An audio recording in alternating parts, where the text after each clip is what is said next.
Buenos días muchachos, ¿cómo están? Permítanme, yo les tomo la asistencia.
Bien, 2, 3, 4. Vamos a esperar un poquito muchachos, que lleguen los demás, ¿listo?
Exxon, Leandro.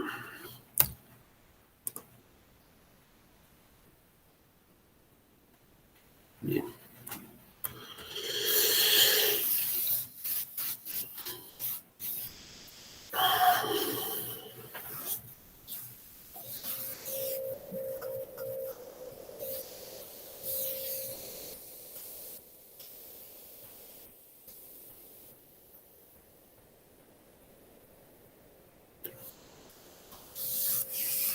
Bueno, todavía nos faltan 4 personas. Vamos a mirar qué actividad tenemos para esta semana. Yo ya le había hecho la biblioteca, ¿no?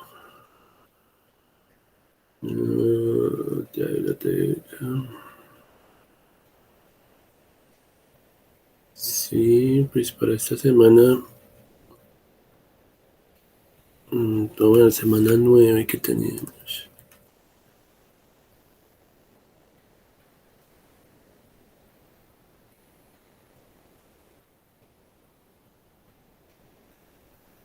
Habíamos dejado la de permisos la semana 9, sí. Permisos en línea. Esto es servicios del sistema operativo.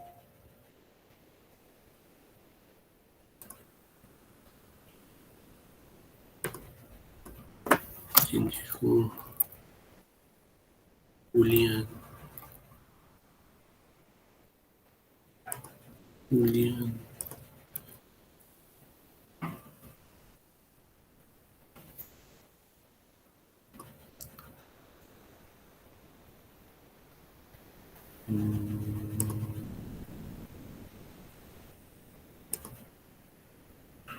Veo que tenemos bastante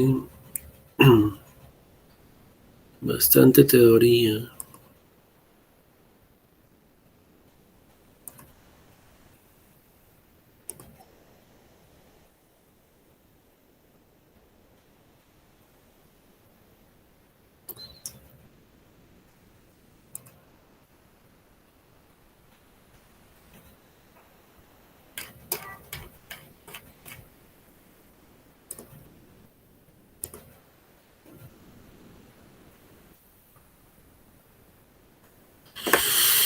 Bueno, listo, muchachos. ¿Cuántos nos faltan? Faltan como 3 personas. Falta Brian, falta Harold y falta Jamie.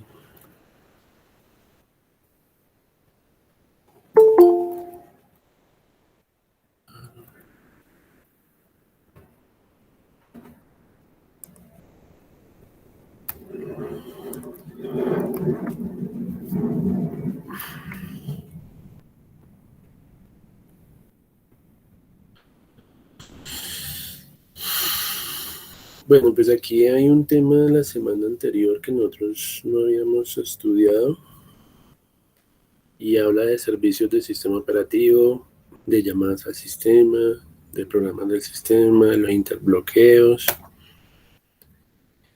y tema de interfaz de usuario. Entonces, pues sí, ya con los ejercicios que hemos hecho, pues sabemos que un sistema operativo tiene un modo texto, ¿cierto? O un modo de consola a través del cual yo puedo ejecutar comandos. Antiguamente, pues los sistemas operativos venían sin modo gráfico y pues todo tocaba hacerlo en modo consola, ¿no?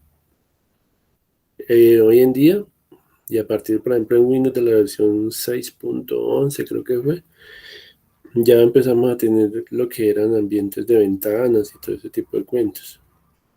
Eso en cuanto al modo texto y al modo gráfico del sistema operativo. Vemos pues que el sistema operativo pues también maneja lo que llaman los procesos, ¿no?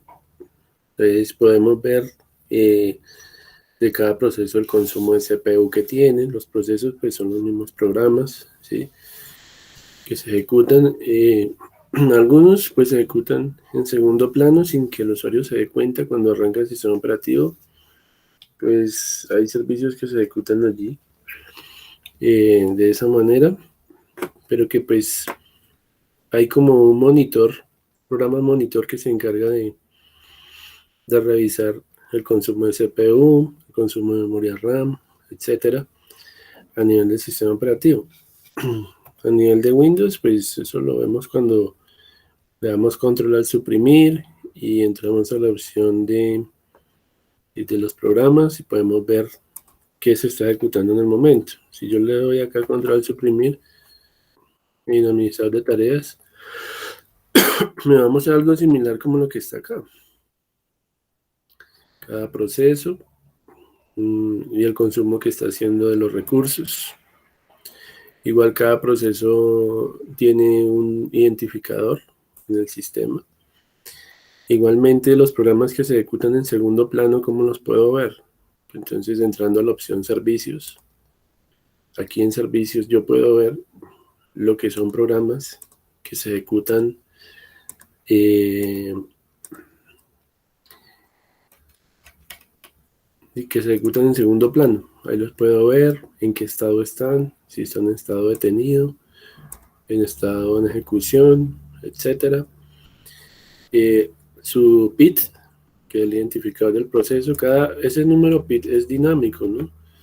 Ese PIT, cada vez que arranca el programa, el sistema de manera aleatoria le da un código y pues una descripción y el grupo al cual pertenece.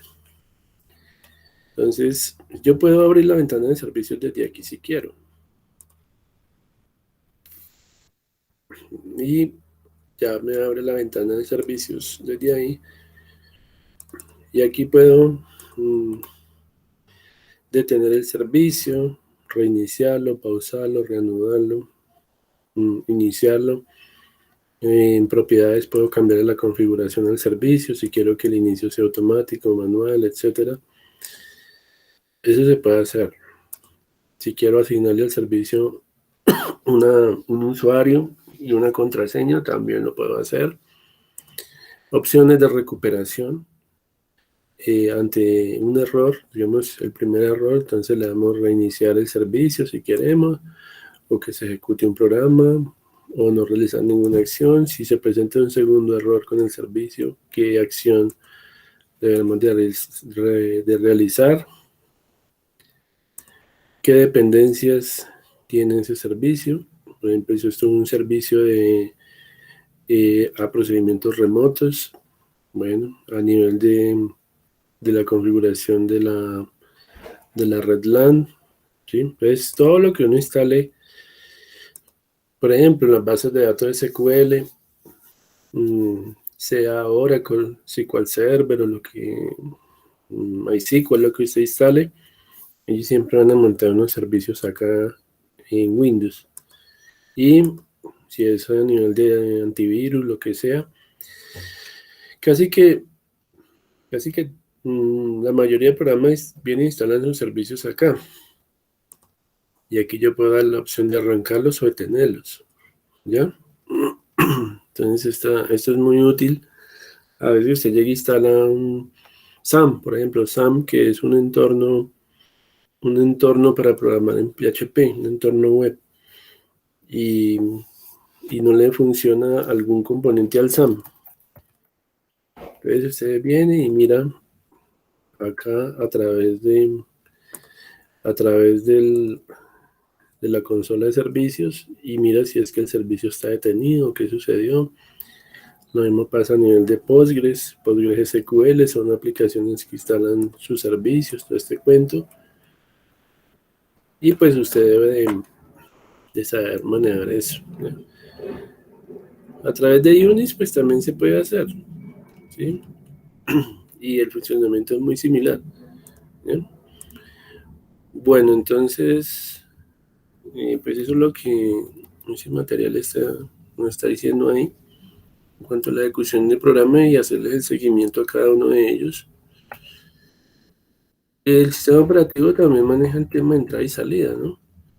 Eso en programación, entrada y salida tienen que ver con ficheros o archivos, ¿no? Todo sistema operativo pues proporciona una interfaz para interactuar con su sistema de directorios. Si es a nivel de Windows, pues se lo utiliza este administrador de archivos, ¿cierto? Es una estructura de directorios jerárquica y pues podemos ver cómo está organizada internamente.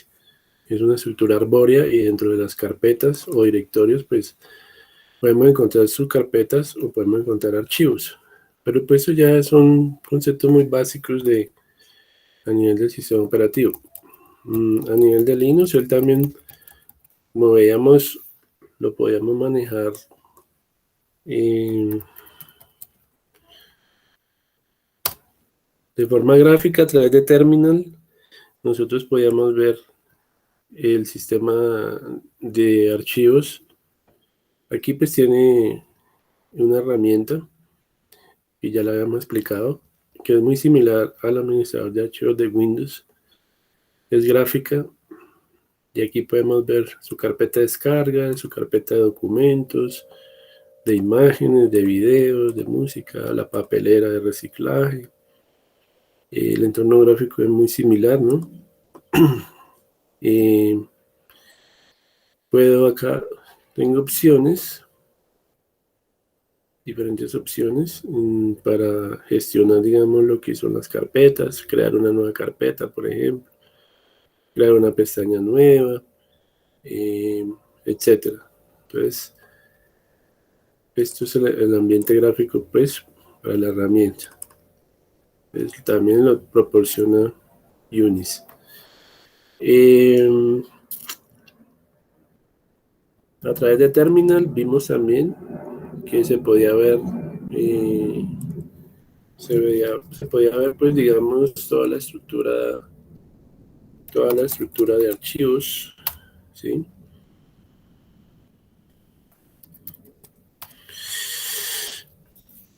Decíamos que podíamos ver, digamos, la parte de permisos también, que tuviéramos allí en nuestras carpetas. Podíamos ver esta parte. A nivel de Windows, también hay otras consolas de línea de comandos. Ya la hemos visto. Se me el símbolo del sistema, pero entonces esto es en modo texto, ¿sí? Entonces aquí podemos ver eh, todo lo que es el modo de comandos. Windows también tiene otro que se llama PowerShell. Es Windows PowerShell. Son pues, las dos consolas que más se manejan a nivel de Windows.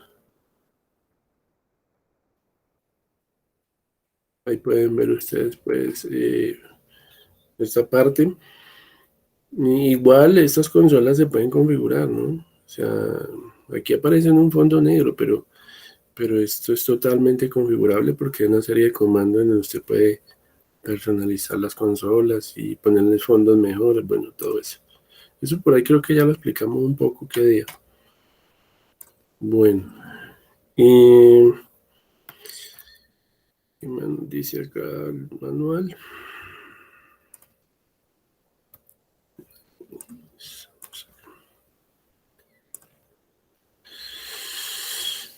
Bueno, esto, operaciones de entrada y salida, pues es lo que tiene que ver con archivos, ¿no? Lo que venimos hablando de que yo puedo crear archivos de escritura, archivos de solo lectura, archivos de lectoescritura. Los lenguajes de programación, por ejemplo, tienen, digamos, una parte que permiten hacer todo eso.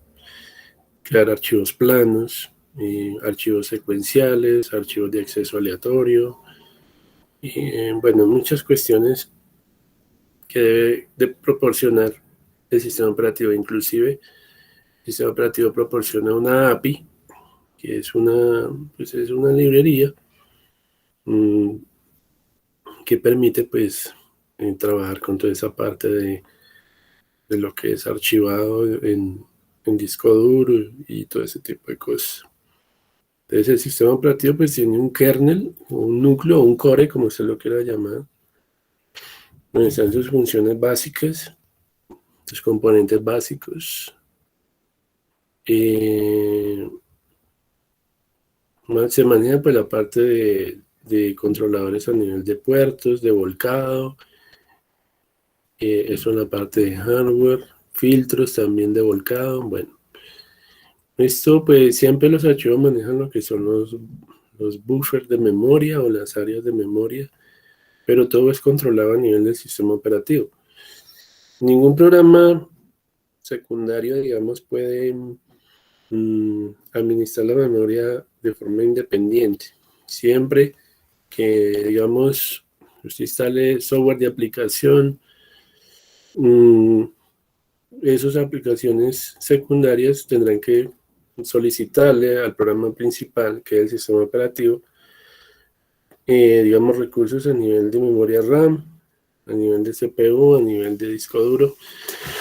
Todo es orquestado por el sistema operativo, porque el sistema operativo es el encargado de administrar todo, ¿no? El hardware, los periféricos de entrada y salida, las aplicaciones, todo es gestionado a través de ese sistema operativo. Que digamos los sistemas operativos manejan lo que son las tablas de asignación de archivos, y por ahí hablamos de un poco de eso, de que un disco duro, por ejemplo, se tiene que formatear primero que todo porque el disco duro inicialmente no está preparado para almacenar información, y que al disco duro hay que hacerles unas operaciones para prepararlo para que pueda guardar información. Entonces, el formateo en qué consiste en marcarle al disco las pistas y sectores, y a través de la FAT, la tabla de asignación de archivos, se tiene que definir el tamaño que ocupará cada archivo en el disco duro, sean 2 kilobytes o 4 kilobytes. Eso difiere de un sistema operativo a otro. Entonces está el sistema FAT. Antiguamente estaba la FAT 16, luego la FAT 32, luego apareció NTFS, luego apareció el sistema NTFS extendido, que son formas de organizar los elementos en el disco duro, la información. Pero eso se hace a través de un proceso de formateo y de particionamiento de las unidades de disco duro.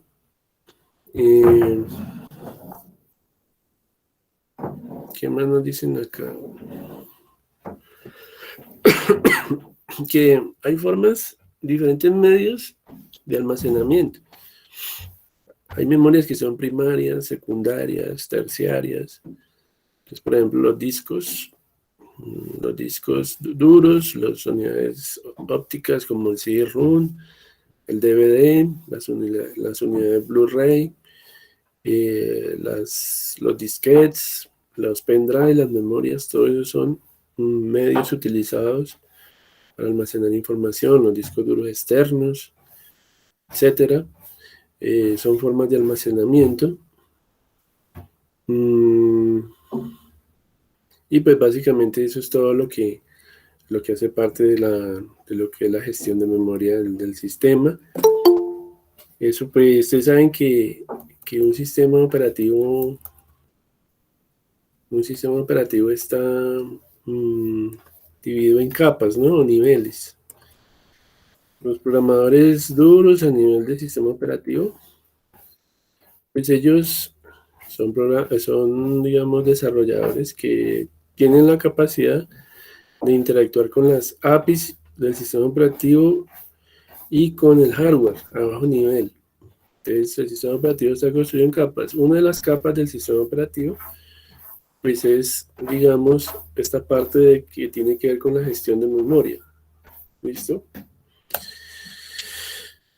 Aquí vemos que el sistema de archivos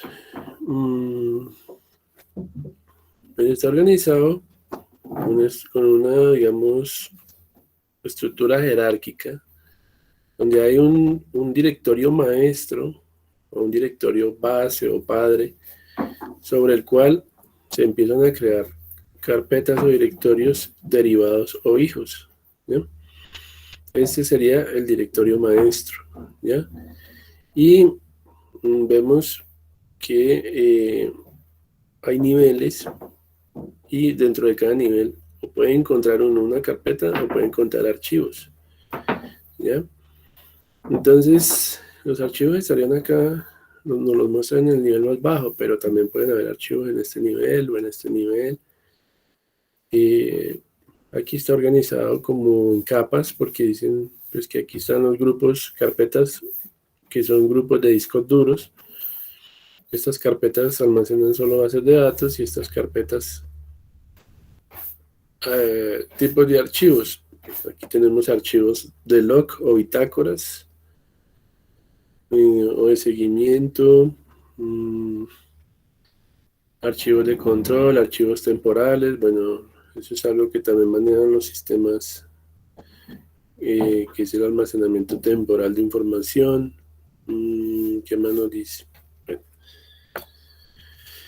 a nivel de comunicaciones, los sistemas operativos, pues siempre se maneja una parte que es el cliente y otra parte que es el servidor.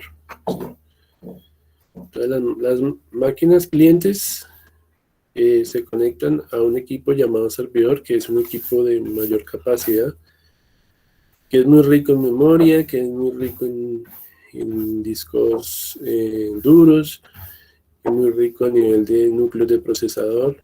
Las máquinas clientes son máquinas más limitadas, más, digamos, más restringidas a nivel de software y hardware, y por lo general van a hacer peticiones o solicitudes a un servidor para que les sea proporcionado ese recurso de información. Los sistemas operativos también tienen mecanismos de detección de errores. Eso sería pues como otra capa del sistema operativo. Hay libros que uno encuentra que están dedicados solamente a lo que es la elaboración de sistemas operativos. Si a alguno de ustedes les gustaría ser programador o desarrollador Linux o algo así, pues hay muchos libros que enseñan cómo programar el sistema operativo en una multicapa, por ejemplo, cómo utilizar recursos de una API, de una interfaz de programación de aplicaciones a través del sistema operativo. Entonces ya eso es a muy bajo nivel y ya es interactuando pues con el mismo kernel del sistema operativo. Entonces ese núcleo del sistema operativo pues tendrá un sistema en donde va a registrar una bitácora de eventos donde va a almacenar pues toda aquella, digamos, todo aquel suceso que se presente a nivel de fallos, lo va a guardar en una bitácora de eventos. Y el kernel también nos dice que interactúa con lo que son las aplicaciones de nivel de usuario. Aquí tenemos pues también eh, que se controla a nivel de hardware todo lo que son errores de bajo nivel, todo lo que son manejadores de eventos o gestores de errores. Son manejados por el mismo kernel del sistema operativo. Si usted programa, por ejemplo, en algún lenguaje, entonces, por ejemplo, Java, o C++ o cualquiera de esas herramientas de programación, pues utilizan, digamos, unos mecanismos. En el caso de Java, él maneja unos gestores de eventos, que en ese momento no recuerdo muy bien. En C++ se llaman los gestores de eventos.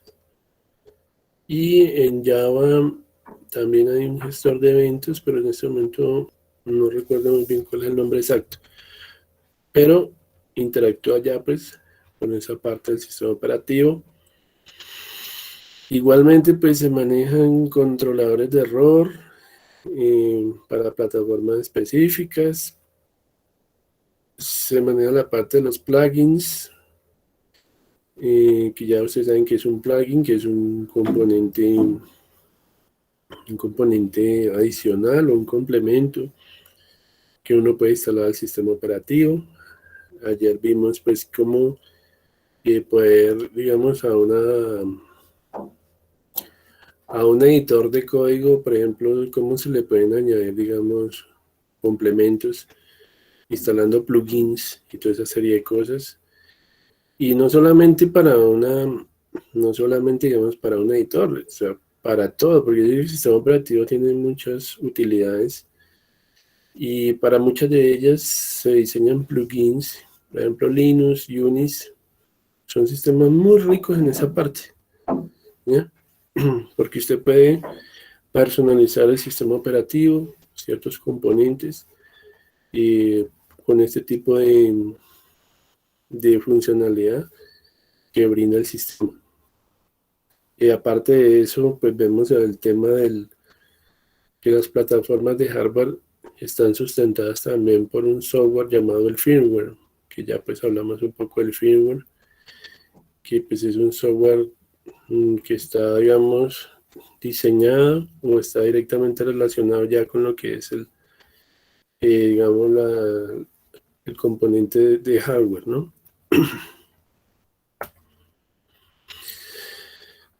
Bueno, la asignación de recursos por parte del sistema operativo. Entonces, el sistema operativo pues maneja, digamos, lo que son las colas de procesamiento, ¿no?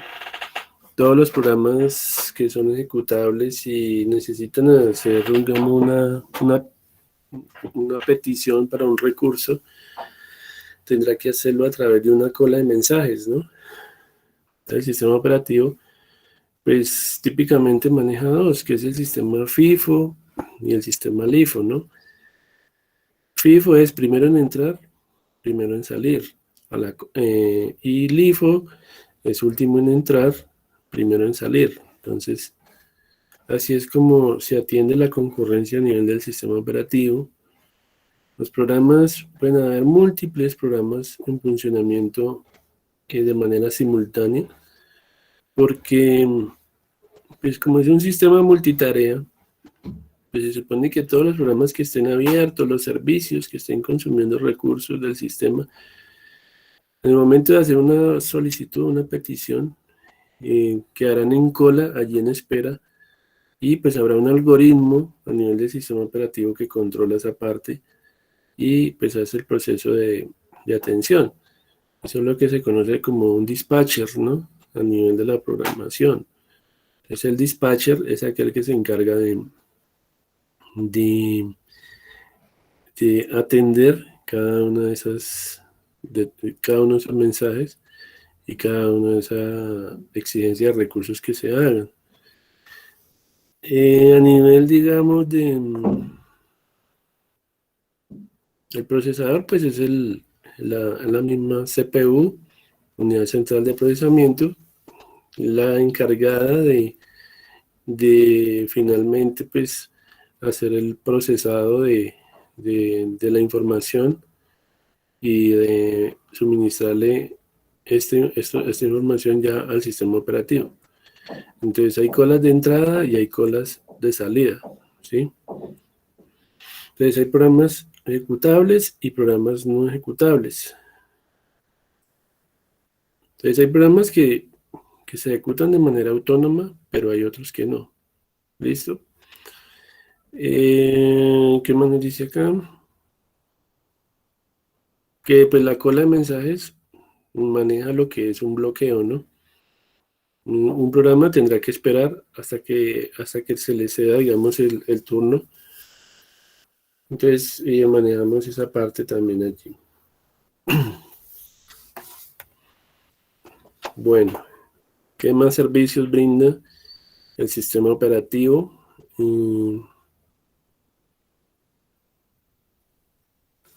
Bueno, lo que nos decían hace un momento, pues que los servicios y algunos de los programas se ejecutan en segundo plano, de manera autónoma. Ellos acceden a los recursos y de manera involuntaria, digamos, sin que nosotros,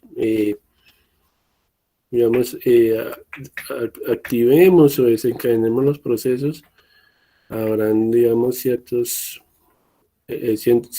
programas que de manera automática harán solicitudes al sistema operativo. Algunos programas de esos se llaman demonios también. Entonces, muchas cosas que uno instala, pero esos programas demonios siempre están allá de manera oculta, haciendo muchas cosas. Bueno, entonces aquí nos dicen, bueno, aquí está el usuario, luego el usuario interactúa con las aplicaciones, cada aplicación tiene unos servicios que serán en el momento de la instalación de la aplicación, va a instalar los servicios que permiten el despliegue pues, de la aplicación y que pues esos servicios tendrán, digamos, una conexión directa con el sistema operativo, y el sistema operativo entonces hará, pues digamos, lo que ya el proceso de ejecución de ciertos o el accionamiento de ciertos dispositivos que hacen parte del hardware. ¿Listo? Los dispositivos de hardware pues también poseen unos servicios, al igual que el software mmm, brinda unos servicios.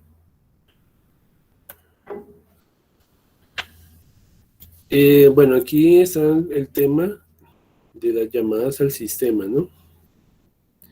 Las llamadas al sistema, pues es un proceso de invocación que puede hacer un programa, ¿no? Ya sea por llamada de procedimientos remotos, procedimientos que están, no todas las veces, digamos, el sistema operativo ejecuta un procedimiento de manera local. En ocasiones, el sistema operativo tiene que ejecutar un proceso a través de RPC, y RPC pues quiere decir que ese servidor de pronto no es el que va a hacer el procesamiento directo y le va a pedir a otra máquina que ejecute un procedimiento de manera remota. Entonces, ese es el tema de RPC.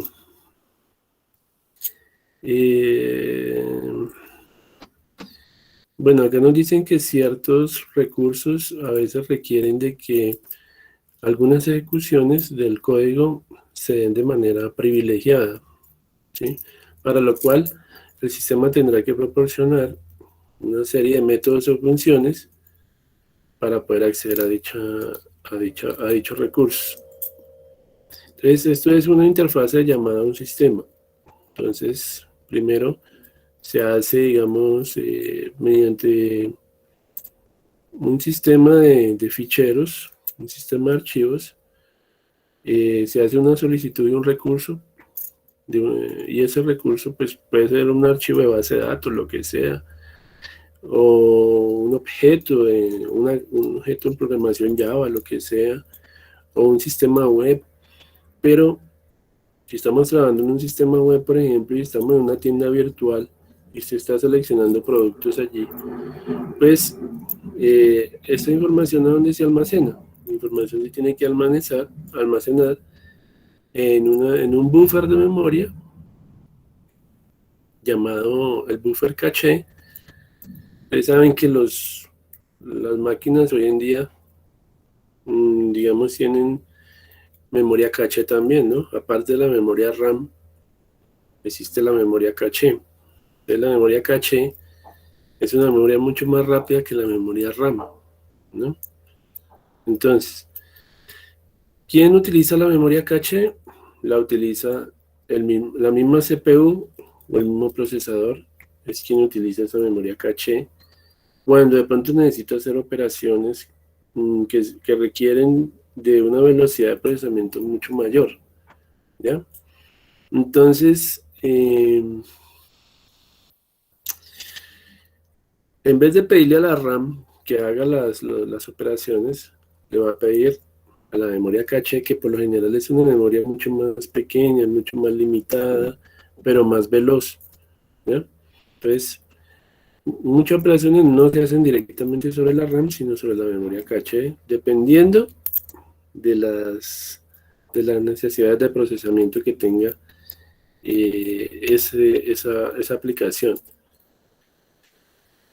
La memoria caché, pues nos dice que puede almacenar información en forma de bloques, y que pues a la vez existen dispositivos y controladores que se encargan de gestionar esa parte a nivel del sistema operativo, y que pues los drivers, que los drivers que son aquellos que permiten el funcionamiento de los devices, que son los dispositivos, pues los drivers nos los tendrá que proporcionar el fabricante de ese dispositivo para poder llevar un control a nivel del hardware, ¿cierto? Y una vez hecho esto, pues se genera un control de los procesos, y como ven, pues este es el ciclo que se maneja cuando hacemos una llamada al sistema operativo para acceder a algún tipo de servicio, ¿ya? Entonces, primero se pide el recurso, ese recurso es almacenado en memoria, para que podamos acceder al dispositivo necesitamos unos drivers o controladores, y una vez hecho este control, entonces el sistema pues obtendrá la información o le mostrará esa información al usuario.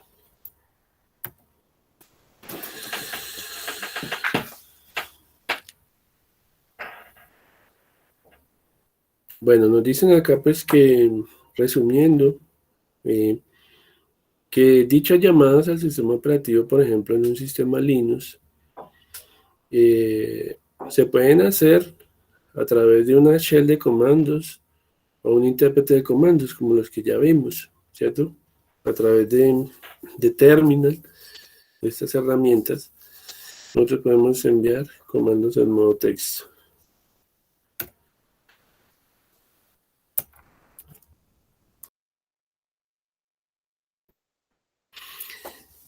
Bueno, aquí nos hablan pues de los tipos de llamadas que se pueden hacer al sistema operativo para poder controlar, digamos, diferentes procesos. Entonces tenemos que el sistema operativo internamente tiene categorizadas las llamadas. Si lo que se necesita es hacer un fork, entonces, bueno, la palabra fork tiene varios significados. Este término, pues, tiene que ver como algo así. Espera, ¿cómo nos da la traducción de fork acá?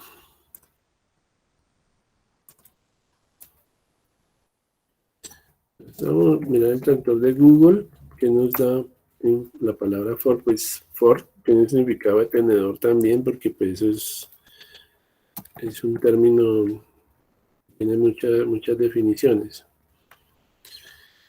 Entonces, esto vendría siendo a nivel del sistema operativo como, pues aquí nos hablan de bifurcaciones a nivel, o de hacer empalmes, ¿sí? Pero a nivel del sistema operativo, a ver,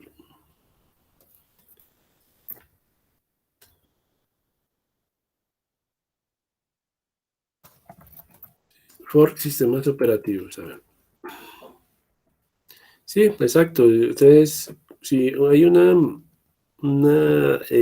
llamada al sistema operativo que le llamamos bifurcación, y nos dice que la utilizamos cuando se aplica al contexto de un lenguaje de programación o un sistema operativo y hace referencia a crear, digamos, una copia del programa, ¿sí?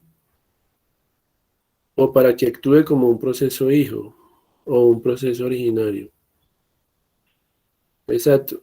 Entonces, es una llamada para que podamos, digamos, clonar un programa o un proceso, ¿sí? O para que funcione como proceso hijo o como proceso padre.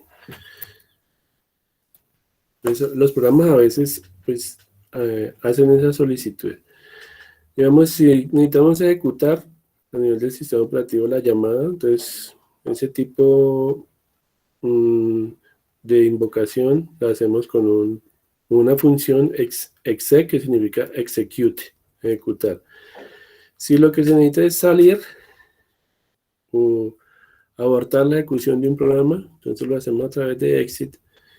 O si el programa, digamos, ha surgido un bloqueo y lo que necesitamos es, algunas veces le damos cancelar, pero algunas veces le damos, perdón, le damos es esperar, y entonces en ese momento el programa no se cierra, pero entonces quedaría en espera allí hasta que el sistema operativo lo pueda atender. Son los 4 tipos de llamadas que se pueden hacer al sistema operativo. Bueno, esta manipulación de archivos, pues ya lo vimos en una diapositiva anterior. En tipos de llamadas también está cuando es a nivel de comunicación, cuando es con sistema operativo que está trabajando en red. Entonces nos hablan de que los equipos ejecutan el modelo de paso de mensajes y también el modelo de memoria compartida, ¿no? Entonces aquí tenemos, por ejemplo, un servidor primario, ¿sí? Saben que el servidor, existe la máquina que es el servidor y la máquina que se conecta al servidor es el cliente, ¿no? Entonces es un servidor primario y este servidor pues tendrá que conectarse a la nube o a un servicio de internet y pues aquí tenemos también el servidor donde hacemos los backups o las copias de seguridad. Entonces muchas veces las organizaciones acostumbran a tener servidores de reserva o servidores espejo, ¿sí? Entonces, eh, un servidor de reserva es aquel que entra en funcionamiento cuando el servidor que está en producción falla o tiene una caída. Entonces, en ese momento, pues el servidor espejo que contiene una copia exacta de la información que se está procesando acá, entraría a relevarlo y entraría a funcionar en paralelo mientras este servidor primario es sometido, digamos, a mantenimiento o a reparaciones, ¿ya? Entonces es un plan de contingencia que tienen, digamos, las organizaciones, puesto que, digamos, esos sistemas son de alta concurrencia y se requiere, digamos, de que el sistema esté funcionando todo el tiempo, un funcionamiento 24/7, alta disponibilidad, 24 horas al día eh, durante los 7 días de la semana, ¿sí? Entonces, por eso se manejan los servidores espejo o servidores de reserva, ¿ya? Y esto pues ya, digamos, son los failover o las fallas que puede surgir en un sistema. Este es un usuario que pues está haciendo solicitudes al servidor que está, digamos, en una red LAN, por ejemplo. Y pues esto es un esquema de comunicación, ¿ya? Entonces los sistemas operativos pues también atienden peticiones de red que, digamos, un usuario de forma remota o de forma local puede hacer al sistema. Bueno, entonces ahí decíamos que hay sistemas operativos que son muy robustos o son muy bien, están muy bien elaborados o enfocados hacia lo que es la gestión de redes y todo eso. Entonces aquí tenemos los tipos de llamadas. Entonces, a nivel de protección. Entonces, sí, claro, existen programas que, como los firewalls, por ejemplo, como llamados los cortafuegos, los IDS, los sistemas de detección de intrusos, los servidores proxy, eh, los servidores de antivirus y todo ese tipo de aplicaciones, los anti-malware, y, son aplicaciones destinadas pues a lo que es la protección de un sistema. eh, y pues propiamente estos sistemas traen lo que llaman los plugins o los complementos que pueden ser instalados para controlar la parte de la seguridad. Esto va a evitar, digamos, que un atacante pues encuentre vulnerabilidades en un sistema de información y lo dañe, ¿ya? O pueda corromper la información que está almacenada en cierto dispositivo, en cierta máquina. Entonces, parte de las funciones es que el sistema tenga una capa de seguridad.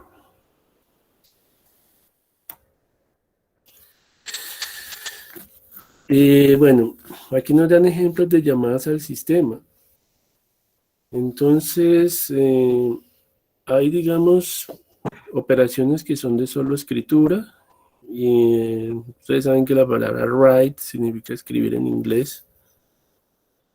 Entonces, A veces necesitamos escribir unos datos en cierto dispositivo de salida o de almacenamiento como un monitor o pantalla o una unidad de almacenamiento magnética. Pero habrán operaciones o llamadas a la capa, por ejemplo, de la capa de almacenamiento que gestiona el almacenamiento de obtener un recurso, pero de solo lectura, no para modificarlo, ¿sí? Entonces, mm, esta solicitud se puede hacer a través de un teclado o a través de, digamos, obtener una información que está en disco, ¿cierto? Otras operaciones son de apertura. Entonces, abrir un archivo, por ejemplo. Entonces, abrir un archivo es diferente a cargarlo, ¿sí? Entonces, cuando ustedes estén ya programando, se van a dar cuenta y manejando el tema de entrada y salida de archivos a nivel de programación, van a ver que un archivo, hay una operación que es de apertura, ¿sí? Pero para poder hacer esa apertura de ese fichero, se necesita de un descriptor eh, o un identificador para poderlo abrir, ¿sí?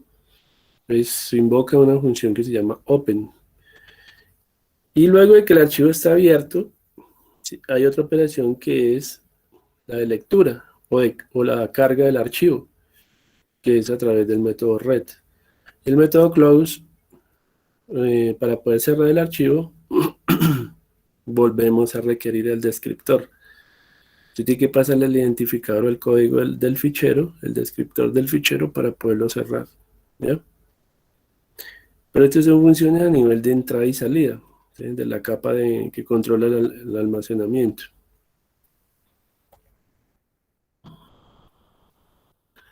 Bueno, ¿qué más nos dicen acá? Bueno, que digamos, nos dicen que hay diferentes estados en que podemos encontrar la información o los archivos. Algunos archivos van a estar en forma de código fuente, ¿no? Entonces, el código fuente es aquel que escribe un programador, ¿sí? Es código fuente es aquel que nosotros diseñamos con la ayuda de alguna herramienta de programación, por ejemplo, un lenguaje Ruby, un lenguaje Python, lenguaje Perl, un lenguaje de .NET, por ejemplo, F Sharp, C Sharp, bueno, allí escribimos archivos con líneas de código y tal vez cientos de líneas de código. Y esos archivos es lo que llama el código fuente de una aplicación, ¿sí? O el source code, como se llama.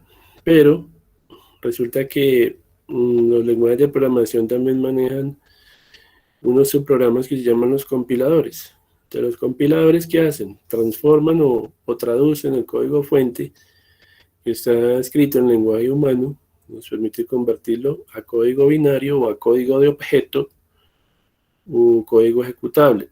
Ese código binario pues son archivos que ya un compilador del lenguaje de programación ha transformado a caracteres de unos y ceros para que, por ejemplo, un intérprete, un programa que es un intérprete que también hace parte de un lenguaje de programación, tome el código compilado o el código objeto y lo despliegue en cierto ordenador. Y, o sea, nos dicen que pues todos los datos a procesar hacen parte de todo lo que es intangible, ¿no? Lo intangible es aquello que no es físico. Entonces el software es un producto que, que no se puede palpar como tal, es algo intangible. Lo tangible es aquello que podemos percibir con nuestros sentidos. Por ejemplo, un carro, una bicicleta, son elementos o productos de nuestro entorno que son, que están materializados y que podemos palpar, ¿cierto? Eso es algo tangible, pero lo que es el software, la información es algo intangible, listo. Tipos de programas que podemos encontrar. Entonces nos dicen, bueno, que están los cargadores de programas, ¿sí? Entonces los cargadores de programas, por decir algo, un sistema Java requiere tener un loader, lo que llamamos un loader o un cargador, ¿sí? ¿Por qué se necesita un cargador a nivel del sistema operativo? Porque, digamos, inicialmente los archivos no están almacenados en una memoria primaria que es el disco duro, ¿sí? Pero los programas no se ejecutan en el disco duro, ¿sí? ¿Por qué? Porque si el archivo que está en disco digamos, se manipulara, se actualizara o algo, no habría un respaldo, no habría un respaldo de esa información, porque la estoy trabajando directamente en el disco duro. Entonces, como no hay un respaldo, se puede dañar el archivo. Entonces, ¿qué hace el sistema operativo? El sistema operativo necesita de una memoria secundaria, como es la memoria RAM, y para poder trabajar el archivo se debe subir es a la memoria RAM. Y la memoria RAM es una memoria auxiliar para el procesador. Es como el borrador o es una, yo siempre digo que es un pizarrón en donde el ordenador hace las operaciones. Entonces allí el archivo es subido y es modificado. Y cuando ya se tiene allí todo listo, entonces los datos se bajan de la memoria RAM y se sobreescribe la información que está en disco duro. Así es como se trabaja, ¿ya? Para no tener que dañar los archivos originales. Entonces todo se trabaja en memoria RAM o en memoria caché. Pero ¿quién es el que sube los programas a la memoria RAM? Los programas son subidos por un programa especial que se llama un cargador, ¿ya? El cargador es el que sube los archivos a la RAM. Se dice que cuando los archivos están en la memoria RAM o en la memoria caché, en esos buffers, se dice que la información está cacheada, ¿sí? Los datos están cacheados. Y cuando los datos son bajados a disco para grabarlos de manera permanente, se dice que los datos están swapeados, ¿ya? Entonces, son los términos. Entonces, lo voy a colocar aquí. Entonces, swapping le llaman a eso. El swapping es cuando se suben los archivos o se bajan los archivos, se bajan a disco duro. Ese es el swapping. Y ahí los datos cacheados, el proceso de caching, cuando se suben a la RAM o a la memoria caché, que es más veloz los archivos, la información. Pero nunca se trabajan los archivos directamente en disco porque se dañarían, no hay una copia. Lo que hace el cargador es tomar una copia de lo que está en disco y subirlo a las memorias secundarias. ¿Listo? Bueno, ¿qué más nos dice acá? Los sistemas operativos se consideran como software de sistema, ¿no? También está el tema de los controladores de dispositivos o lo que llamamos nosotros los drivers.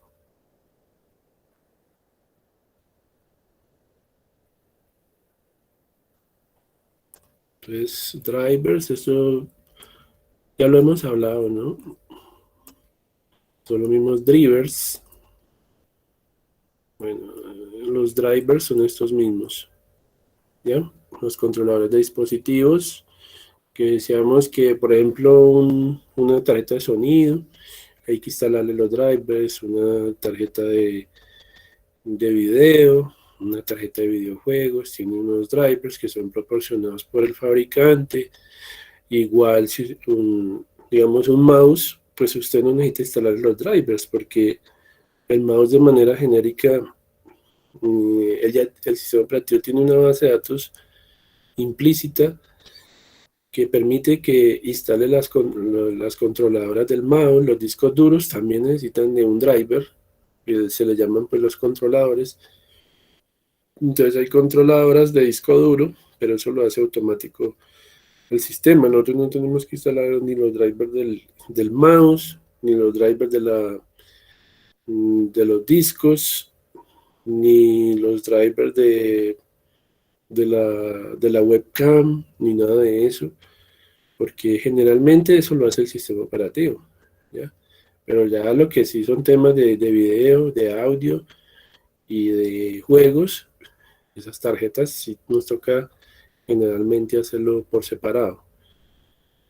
Los lenguajes de programación, pues nos dicen acá que eso tiene una arquitectura también, y que un lenguaje de programación pues tiene, digamos, unos compiladores, ¿sí? Que son los que se encargan de traducir el código fuente a código de máquina. Se necesitan también unos ensambladores, ¿sí? Entonces hay programas del lenguaje de programación que se encargan de ensamblar eh, todo lo que son los paquetes eh, de la aplicación que se está desarrollando, ¿sí? Que hacen el ensamblado. Y están los linkeadores o están los enlazadores. Entonces, como una aplicación de software va a tener varios archivos y esos archivos están conectados bajo algo que llaman referencias de archivo. Entonces los linkeadores se encargan de enlazar todos los archivos de la aplicación, ¿no?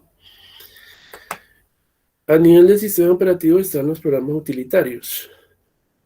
Entonces, los utilitarios, digamos, de Windows o de Linux, por ejemplo, son la calculadora, el mapa de caracteres, el mismo programa Paint, el programa, digamos, WordPad que trae Windows, son utilitarios, los mismos juegos, el software utilitario, lo que viene ya preinstalado con el sistema operativo. Hay muchas utilidades a nivel del sistema operativo. Cantidades, ¿ya?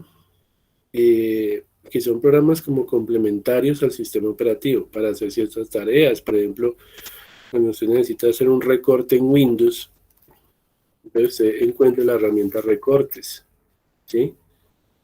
Esos son utilitarios a nivel del sistema operativo. Antiguamente, pues el sistema operativo traía, digamos, una parte que decía accesorios, y en los accesorios usted encontraba todas las aplicaciones, este mismo CMD o este símbolo del sistema, estas shell de comandos, estos son utilitarios del sistema operativo. La misma consola de servicios, digamos la MMC, todo esto son aplicaciones que permiten, digamos, todas esas consolas es la parte de utilitarios del sistema operativo. ¿Y qué más podemos encontrar?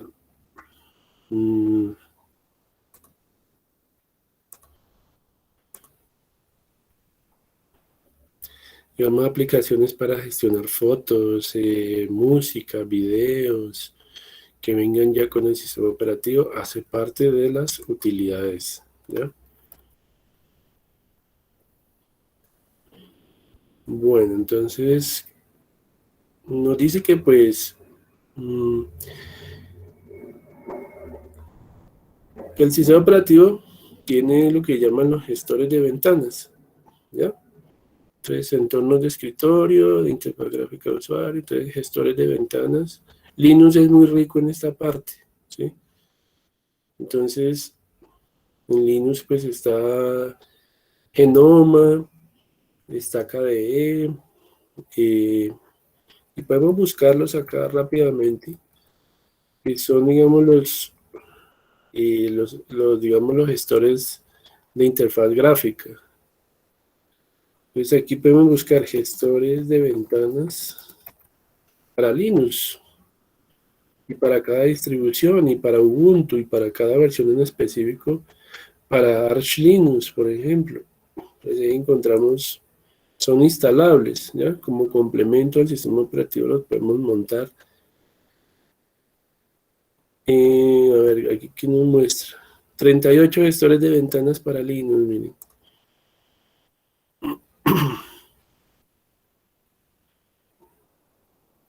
A ver, entonces mire, está 9WM, ¿sí? Y está Awesome. ¿Este para qué versión de Linux? Black Box. Está BSPWM. BioU. Cinnamon. Bueno, ese sí lo conozco, el Cinnamon. CWM. Deepin. TWM. Mejor dicho, cantidades. Genoma, que ese es muy antiguo. IceWM. Y hay unos entornos muy bonitos, o sea, de Linux. Linux tiene unos entornos gráficos muy, muy excelentes. Lumina, bueno, Mate, Musca, OpenBox, bueno, hay cualquier cantidad. Y para cada distribución, ¿no? Voy a pasarles este enlace para que ustedes lo consulten. Bueno, aquí gestores de ventanas para Linux.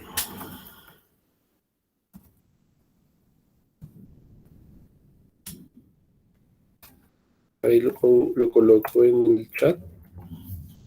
Pueden mirar ese enlace. Creo que nos salió otro por acá.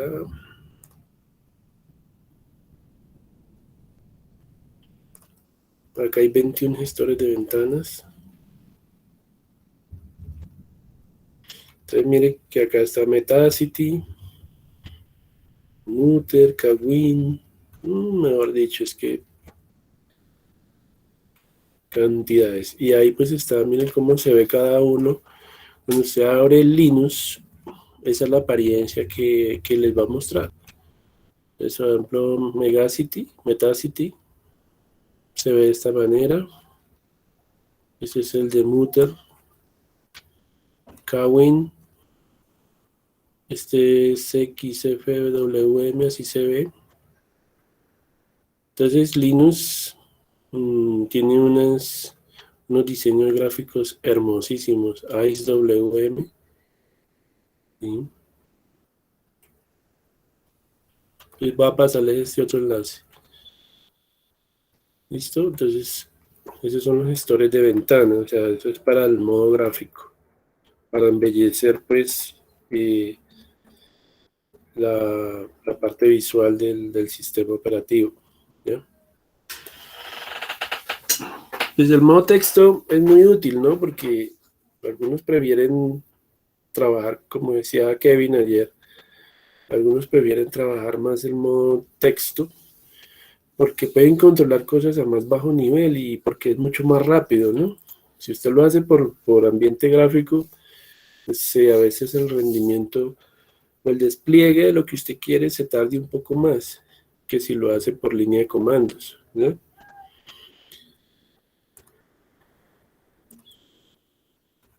Entonces, pues ahí está para que ustedes instalen Linux y sepan que ustedes pueden darle pues, cualquier tipo de apariencia de acuerdo a esos gestores de ventanas que están ahí, ¿no? Este es el entorno de Arch Linux, ¿no?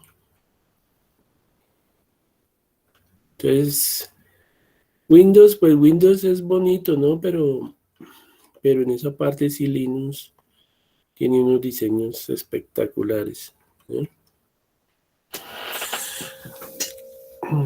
Bueno,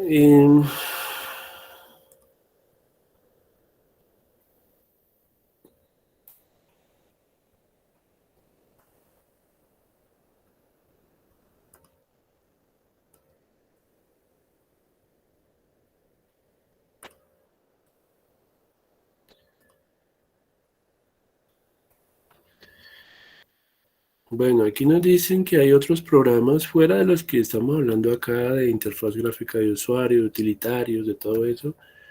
Están los de líneas de comando. Los de línea de comando ya los conocemos, el terminal, el CMD, el PowerShell, bueno, todo eso. Pero está, digamos, también lo que tienen que ver los programas de BIOS. Entonces, BIOS significa sistema básico de entrada y salida, ¿no? Entonces, la BIOS, pues es un programa que se puede, digamos, visualizar cuando arrancamos la PC y damos en la tecla suprimir, podemos ingresar a la ventana de la BIOS y cambiar ciertos aspectos de configuración del hardware del equipo, ¿ya? Entonces, la BIOS es un programa que permite interactuar con lo que es la memoria ROM del computador. A diferencia de la memoria RAM, ¿no? La memoria RAM significa Random Access Memory, memoria de acceso aleatorio. La memoria ROM significa memoria Read Only Memory, memoria de solo lectura. Por lo general, la ROM es una memoria que tiene, digamos, datos o información quemada que no puede ser modificada porque es información de fábrica que está destinada a controlar cada uno de los dispositivos. Entonces tiene una programación ya de fábrica y no la podemos cambiar, aunque algunas memorias ROM son borrables o son reprogramables, pero eso solo lo puede hacer una persona con conocimientos en electrónica y puede cambiar la configuración de la memoria ROM del ordenador. Y cuando arranca el sistema operativo, para poder darle inicio a cada uno de los dispositivos, el sistema va y consulta lo que está en la memoria ROM, los datos de allí, para poder iniciar cada uno de esos componentes de hardware o cada uno de esos periféricos. Pero el fabricante tiene que proporcionar un programa, un software, para poder modificar ciertos parámetros de la ROM y se hace a través de la BIOS, ¿ya? Entonces, la BIOS, esto es un tema pues ya de la parte de mantenimiento y si entramos nosotros aquí buscamos la BIOS, podemos encontrar, yo creo que alguna vez en su vida ustedes han iniciado un computador y les ha aparecido esta ventanita. Aquí podemos ver el AMI BIOS a nivel de hardware. Esta es la BIOS o el AMI BIOS. Ese es el chip de la memoria ROM en un ordenador. En la placa base, en la mainboard del equipo, vamos a encontrar un chip que es la BIOS. Y esa información de la BIOS, ¿cómo se puede consultar? A través de este programa que es el BIOS Setup. ¿Listo? Entonces, se oprime en equipos, digamos, máquinas que son clonadas, por ejemplo, en máquinas normales que no son de marca, se oprime la tecla suprimir varias veces o 3 veces, pero rápido, ¿no? Cuando está arrancando el equipo y le aparece esta ventana de la BIOS Setup, ¿sí? Y allí usted puede cambiar muchas cosas, usted puede configurar, por ejemplo, la secuencia de boteo del ordenador. ¿Por qué unidad de almacenamiento quiere usted que arranque el equipo? Si usted quiere que arranque, si usted tiene el sistema operativo en una memoria USB, lo puede poner para que arranque de la USB. Si usted quiere que arranque de una unidad óptica o una unidad de CD, de DVD, y entonces usted configura la secuencia de boteo, porque acá hay unas opciones. Una de estas opciones es la que permite configurar eso. O que arranque desde el disco duro si usted tiene instalado el disco duro en la unidad C, por ejemplo. Pero entonces usted lo puede programar. Bueno, primero va a buscarlo en la USB, si no lo encuentra ahí. La secuencia de boteo lo va a buscar en una unidad de óptica o en un disco duro. Todo se puede configurar. Puede a través del BIOS Setup o el CMOS Setup, que es el mismo programa. Aquí dice CMOS Setup, pero es el mismo BIOS. Puede también, digamos, activar o desactivar puertos USB. Por lo general, por ejemplo, un equipo de escritorio tiene puertos USB frontales, puertos USB traseros. Se puede activarlos, desactivarlos a través del BIOS Setup. Puede autodetectar los discos duros también, ¿ya? ¿Qué es un proceso de autodetección? Digamos, usted instala su disco duro, compra un disco duro o amplía la capacidad del disco duro y ese nuevo disco usted tiene que autodetectarlo a través de la BIOS setup. No es solo llegar y ponerlo ahí y ya el disco está funcionando, no. Es llegar, montarlo en la placa base del ordenador, o sea, en la board, y luego venir al BIOS setup y hacer el proceso de autodetección. Lo mismo si usted le monta una unidad de DVD, usted llega allá y le conecta el cable de poder y el cable de datos allá dentro de la carcasa, dentro de la torre, pero usted tiene que autodetectar la unidad. ¿Y cómo lo hace? Instalando allá y luego entra acá al BIOS setup, hace el proceso de autodetección, ahí va a aparecer, la va a detectar y ahí sí, entonces el sistema operativo la reconoce. Entonces, el programa de BIOS setup permite configurar muchas cosas, hasta la velocidad del procesador. Entonces, si usted quiere que el procesador actúe o se ejecute, digamos, al 100% de la velocidad, lo puede configurar a través del programa de la BIOS setup. ¿Listo? Muchas cuestiones se pueden controlar a través de este programa de la BIOS. Él tiene la opción de darle F10, por ejemplo, para guardar y salir, que guarde los cambios y salga. Entonces hay muchos aspectos que yo puedo controlar aquí. ¿Listo? Entonces, eso es un programa que brinda, pues,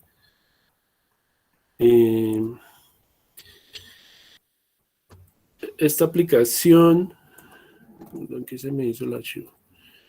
Y eso es el tema de la BIOS, ¿ya? Están los hipervisores y están los gestores de arranque también. ¿Qué hora es, perdón? Entonces, hipervisores. Entonces, miremos qué hacen esos programas hipervisores.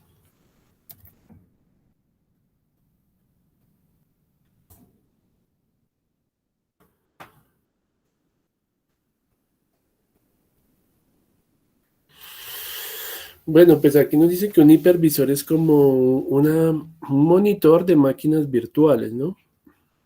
Dice que pues nos permite que un host o un ordenador pueda prestar un servicio a diversas máquinas virtuales mediante el uso compartido de sus recursos, ¿ya? Entonces, digamos, si hay varias máquinas virtuales, el hipervisor nos permite ver la cantidad de recursos que está utilizando cada, por ejemplo, sistema operativo virtualizado. Digamos, yo tengo VirtualBox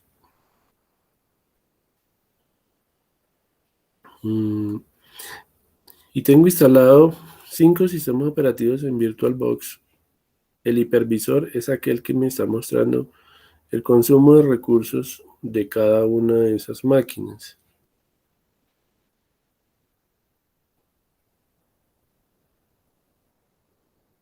Se me perdió. Acá está el VirtualBox. Yo puedo instalar aquí Windows 8. Aquí tengo Linux. Aquí puedo tener una versión de Linux Debian, de Linux CentOS, lo que sea. De Linux Red Hat. Bueno, puedo tener varias máquinas virtuales y el hipervisor es aquel que me permite ver cómo está el consumo de cada una de las máquinas virtuales. ¿Ya? Entonces, esos son otros tipos de aplicaciones. Y aquí nos dicen que hay dos tipos. Dice que el hipervisor se ejecuta dentro del sistema operativo en un host físico y los hipervisores de tipo 1 son aquellos que se ejecutan directamente sobre el hardware. Entonces dicen que tiene una capa de software debajo. ¿Listo?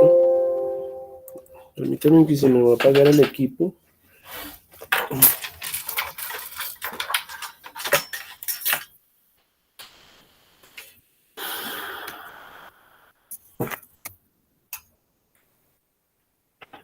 Entonces, bueno, ese tema de hipervisores, pues es un sistema nuevo, ¿no? Entonces, pues para supervisar el consumo de las máquinas virtuales. Listo. Están los bootloaders, son los gestores de arranque, ¿no?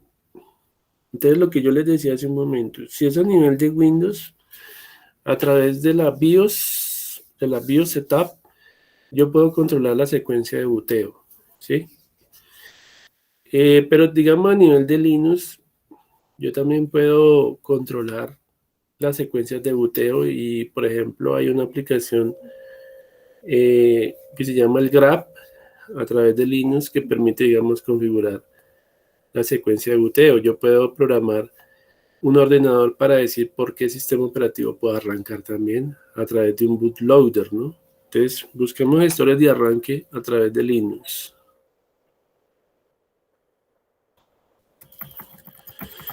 Pues Linux, Windows sí trae muy pocos, pero Linux sí trae una mayor diversidad. A ver, gestores de arranque en Linux, a ver qué nos muestra. Los bootloaders, listo.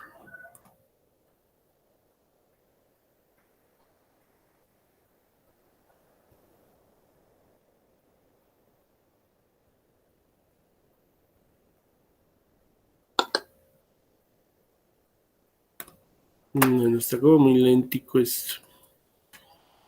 Bueno, ¿qué haría? Pues de pronto hacer un poco de comandos en Linux, pero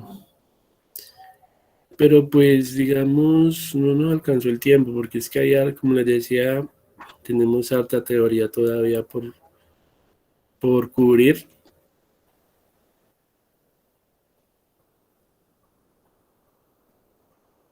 Exacto, inclusive, inclusive Windows, miren, me muestran que Windows permite elegir por qué sistema operativo arrancar. Digamos, si usted tiene varias particiones en su disco duro, y porque es que, digamos, usted solo puede ejecutar en una partición un sistema operativo. Usted no puede tener dos sistemas operativos o tres en la misma partición, en la misma unidad, porque cada sistema operativo es independiente. Pero lo que sí puede hacer es particionar el disco en varias unidades y en cada unidad tener un sistema operativo diferente. Vea que Windows 10 sí lo permite hacer. Aquí nos dice que en configuración avanzada y en inicio y recuperación podemos configurar el gestor de arranque para que arranque o por Windows 10 o por Windows 8. ¿Sí? Entonces, a través de Windows puedo darles opción de tener múltiples Windows instalados en diferentes particiones y decirle por dónde arrancar. Y si es un sistema operativo Windows Server, pasa lo mismo, también tienen gestores de arranque. ¿Ya? Acá hay una aplicación eh, que se llama EasyBCD de Windows que permite configurar el gestor de arranque de Windows. Entonces, esta aplicación EasyBCD me permite pues manejar esa parte. ¿Por qué sistema operativo arrancar? ¿No? Y en Linux, por ejemplo en Ubuntu, aquí está el grep, ¿sí? Lo que les acabo de decir. A través de grep yo puedo decir por qué sistema va a arrancar la máquina, ¿no? El group. Y está Lilo también. Entonces grep y Lilo a nivel de Linux son los gestores de arranque. ¿Listo? Les voy a pasar este enlace para que ustedes lo manejen. Pero si usted tiene instalado un sistema operativo Mac de Apple, por ejemplo, pues aquí tiene otros bootloaders, otros sistemas, como es el Clover FI, Clover, y está Refine Boot Manager también para Mac. Entonces hay dos gestores de arranque. Y está este Boot LT, pero este es para Windows, para Linux, es otro gestor de arranque. Entonces, este está muy chévere porque pues acá les muestran los que ustedes pueden manejar. Si quieren que su máquina arranque desde tener la opción de poder seleccionar desde qué sistema operativo iniciar. Se les va a regalar este enlace. Aquí, bootloaders.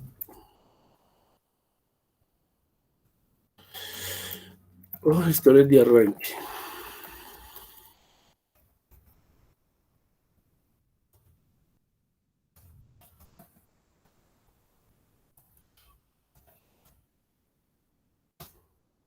Está ese enlace para que lo consulten. ¿Y cuál otro?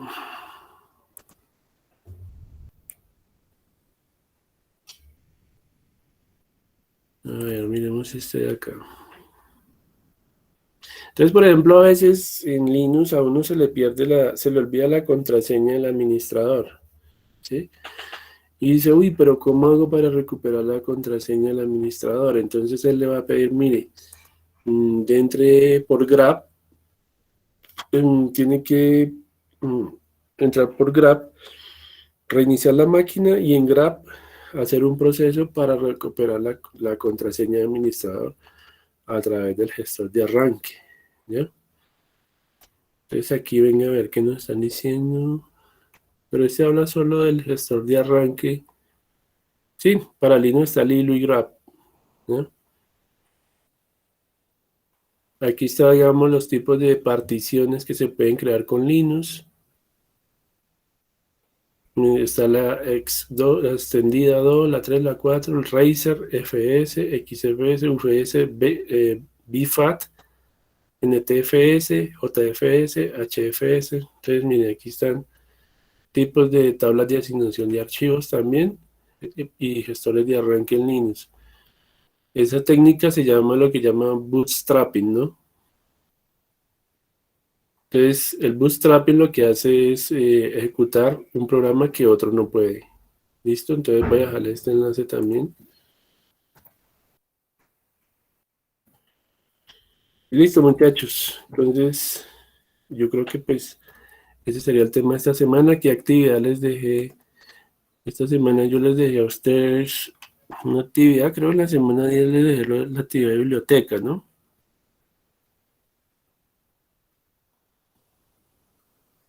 Sí, creo que tenemos esa actividad para esta semana. Listo, muchachos. Entonces, nos volveríamos a ver, creo, que el 19 de octubre, porque la próxima semana la descanso para ustedes. ¿Estoy en lo correcto o no estoy en lo correcto, muchachos? ¿Qué le han dicho los otros instructores? ¿Tienen descanso la otra semana? Creo que sí. Sí, profe. Ah, bueno, muchachos. Entonces, bueno, yo no les quito más tiempito, muchachos, porque de pronto tienen clase ahora. Entonces era eso. Entonces, que muchísimas gracias. Profe, a usted muchas gracias. Hasta luego. Bueno, entonces feliz descanso, muchachos. ¿Alguien me falta por asistencia? Qué pena. Creo que Solarte llegó, ¿o no llegó? Creo que no. Bueno, chicos, entonces que estén muy bien y que tengan un feliz descanso. Hasta luego, profe. Gracias. Bueno, muchachos.